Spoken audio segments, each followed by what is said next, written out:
The terrorist attack in Mumbai, carried out by a terrorist group based in Pakistan on 26 November 2008, is a classic trans-border terrorist event.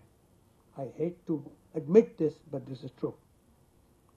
Unfortunately, mistrust overruled common sense. Incidentally, at that point in time, I was the National Security Advisor of Pakistan.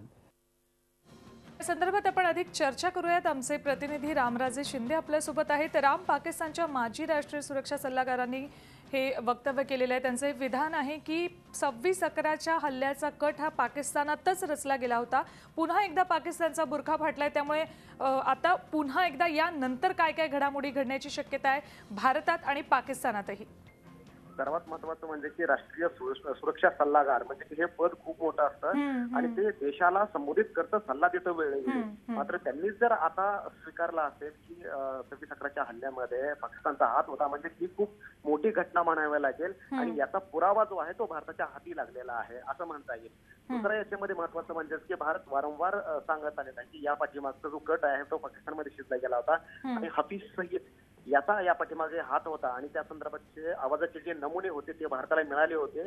आणि David Headley जो अमेरिकेच्या ताब्यामध्ये आहे, त्या David हेडलीनं सुद्धा ते नमुने आवाजाचे ते ओळखले होते. मात्र तरी सुद्धा पाकिस्तान हफीज सईदवर कोणतीही कारवाई करण्यासाठी तयार नव्हता आणि आंतरराष्ट्रीय पातळीवर हफीज सईदला एक दहशतवादी घोषित करण्याची जी मोहीम भारतानं चालवली होती त्याला आता पाठबळ मिळणार आहे. कारण आता राष्ट्रीय सुरक्षा सल्लागार पाकिस्तानचे त्यांनीच आता हे कबूल केलेलं आहे की 26/11चा हल्ला जो होता तो पाकिस्तानने घडवून आणला होता. पाकिस्तानमध्ये ते संपूर्ण कट शिजला होता. पहिला पुरावा जो मिळालेला आहे तो कसा मिळाला होता, जिवंत पुरावा होता.